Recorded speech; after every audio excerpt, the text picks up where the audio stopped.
Friends, I have a question for you. Did you know that there is a video game console created in Canada? I know, right? And it wasn't very good either. This is Zappit Games' GameWave Family Entertainment System, a game console notable for being a horrible flop, being marketed towards evangelical Christians in the American South for part of its life, and being created by companies whose head would later wind up in prison for committing millions of dollars worth of fraud. But we're not here to talk about any of that stuff today. I mean, dang, I made an entire documentary about that story a few years back. No, today we're talking about the only licensed video game to ever be released for the GameWave. This is VeggieTales Veg Out Family Tournament, a Mario Party clone for the GameWave that I don't even own. However, I thankfully have one of the two other people who actually bought a GameWave joining me today, and they thankfully own a copy. Hey everyone, my name is Pine. Some of you may know me as Unkinderpine0 on Twitch, and I, unfortunately or fortunately, own a GameWave.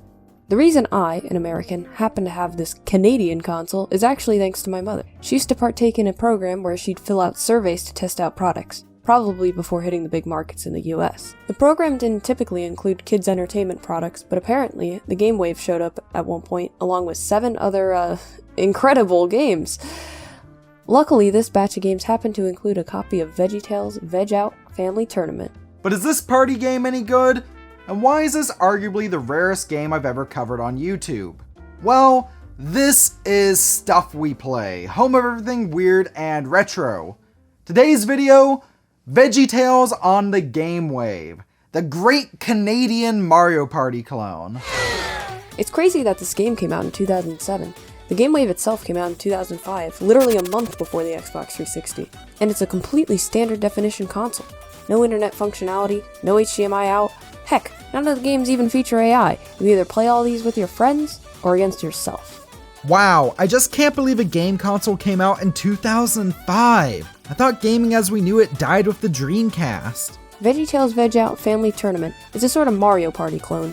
For those of you who have been living under a rock, Mario Party is a collection of minigames where you and up to 3 friends go around a board collecting stars, and overall just trying to make each other miserable. My personal favorite is Mario Party 3, but I'd go as far to say that any Mario Party that isn't 9 or 10 is serviceable and better than this. As for Veg Out Family Tournament, replace stars with medals, remove the boards, make the whole thing more palatable for the under 6 demographic, and add a saccharine Sunday school vibe, complete with a pinch of telling kids that God made them special to boot.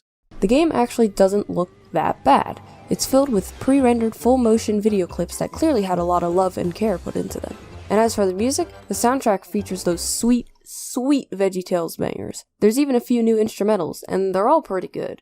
All the minigames are pretty simple too, and the game controls pretty well.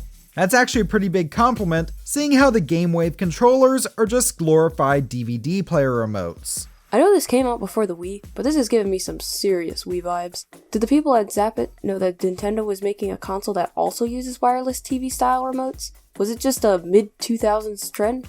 It's so intuitive! Play your TV game using a TV remote. It's just like playing the bonus games that came with the second disc of My Cat in the Hat DVD.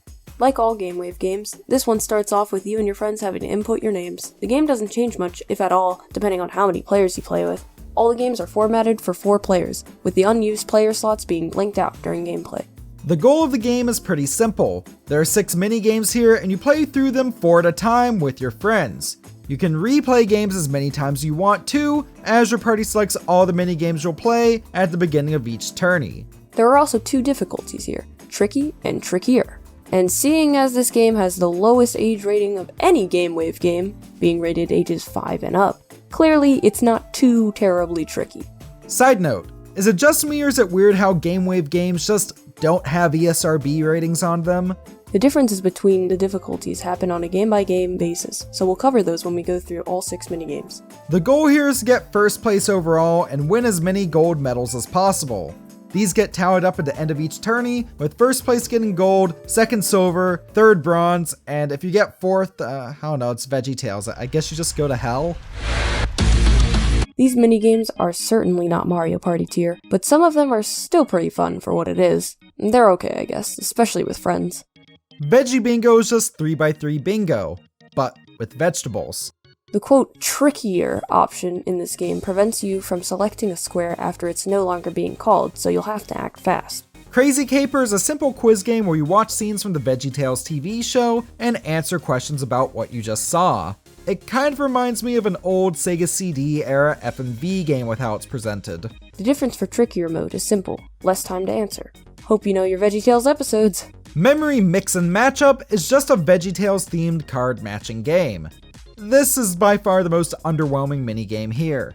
The difference for trickier in this game can actually make quite a difference. If you're playing on the easier, tricky mode, you'll be able to flip a card and hit a button to make a couple of cards have question marks. One of these cards will have the matching card. You'll only be able to see one of these hints a couple times. In trickier mode, there's no extra hints available. It's purely just a matching game.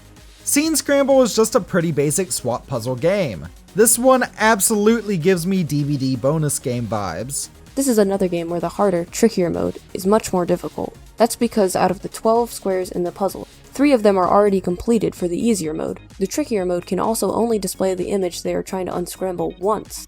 Prop Hunt is actually my favorite minigame here, as it's a pretty decent I Spy style game. I have a soft spot for this one, and it can even get mildly difficult on the higher setting. This is true. On trickier mode, you cannot view what the image you're looking for looks like, just the name of it. This may sound like no issue, but honestly, I couldn't find some items because they didn't look like what I expected them to. And finally, Ball Bash is just a treat for the eyes. The entire thing really reminds me of an old school MTV video. And actually on that note, I'm going to let Pine cover this one as I know it's her favorite minigame. Alright, Ball Bash is hands down the best game and nobody can tell me otherwise. Are you a fan of VeggieTales hits such as Belly Button and Do the Moo Shoe? No? Oh, well, then you're not gonna really care about this game. I love the songs, but I can't lie. All you do is hit buttons on the remote that match the ball of your color on screen. The tricky players only use the A, B, C, and D buttons, while the trickier players use the 0 through 9 buttons to pop bubbles. Also, how about them load times? Basic as this game is, this is by far the most complex title for the Game Wave, and that poor little glorified DVD player takes forever to load it. God dang, the load time when you first boot up the game takes over a minute. It's ridiculous. At least the voice acting is good? Yeah, I actually like the narrator in this game. He seems more enthusiastic about this game than most people would be. In fact, the narrator cored way more lines than you'd expect for a game from the Game Wave. Jimmy and Jerry love playing host on bingo night, only their cards have veggie characters instead of numbers. Of 13 games released for the Game Wave, this one is by far the most interesting. And I think that also provides a very good picture of why this thing failed. It's not a terrible game, but it's definitely no Mario Party. Also, I cannot stress this enough, this soundtrack slaps. Who could forget classics such as God is Bigger Than the Boogeyman? I agree. So, the Game Wave is a fascinating system. It was the only video game console ever fully designed in Canada, and like every other game for the system, VeggieTales Veg Out Family Tournament was developed in-house at Zappit Games. Like all Game Wave stuff, it's crazy how this title is both basically worthless and impossible to find. I've checked eBay off and on for years now, and I've never found a single listing for it. Indeed, the only person I've ever known who owns a copy of Veg Out Family Tournament is Pine, and as soon as I found out she had a copy, I had to invite her onto the channel so we could hopefully provide a good resource about this game, and also just because it was a good excuse to work together on a vid. For those interested, I've actually uploaded a full video of the gameplay I recorded that's being used here, which you should definitely check out if you get the chance. The Game Wave lived a crazy life, and again, I covered that in depth in my documentary. This VeggieTales game represents just an odd part of that life though. This was from a time when Zappit Games was trying to achieve at least a modicum of success for their floundering budget system by trying to market it towards Christians in the United States. And that didn't work out so well. Just like everything else Zappit did, am I right? Look, this game is no Mario Party, but it is undeniably a Mario Party clone, or at least as close to one of those as the Game Wave could muster. It's the great Canadian Mario Party clone, if you will. Game Wave games are only ever $30 CAD new, and I hate to say it, but even as the best of those games, I'm not sure if Veggie Party here has enough content to even justify that low price.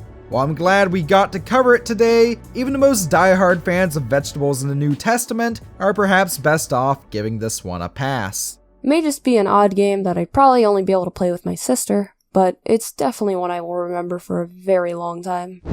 So on that note, I'm glad that I finally got to cover this game. I've wanted to do some sort of coverage of it forever now, whether it be on a stream or a podcast or whatever. This has been a wonderfully nerdy experience for me, and it really wouldn't have been possible without Pine. If you'd like to see more of what I do, you can check me out over on Twitch. My name on there is Unkinderpine0. UNKINDERPINE0. Just rolls off the tongue. I am a speedrunner as well as an artist, which means I also take commissions. And thank you again to Stuff We Play for having me on today's episode. On that note, I'd like to give a huge thank you to my Patreon patrons, YouTube channel members, and Twitch subs, whose names you're seeing on screen right now. Their support means the world, and by supporting me, I can't speak, and by supporting me monthly, I'm keeping that outtake in, they get access to perks such as Discord roles, early videos, and episodes of the Speedrun podcast, and, for those in my new $30 tier, even some exclusive physical Stuff We Play merch. I also have a small call to action for anyone who can help before I end off. Seeing how obscure this title is, Pine and I were wondering if we could have any help in dumping its ISO files, or whatever the type of files on this disc is, just for preservation purposes. So if you know anything or anyone who could help with this, please contact me either on Twitter or Instagram at StuffWePlay, or via email at jamie@stuffweplay.com. I'd also like to know, has anyone watching right now ever played this game? Are there any Mario Party clones you've played that left a particularly lasting impression? Let me know in the comment section below, and don't forget to subscribe to Stuff We Play for more great content like this. Goodness, I can't believe I've been doing this YouTube thing on this channel for 5 years now, as of the day this video goes out. So with that, thank you very much for watching, stay classy, and I'll see you next time.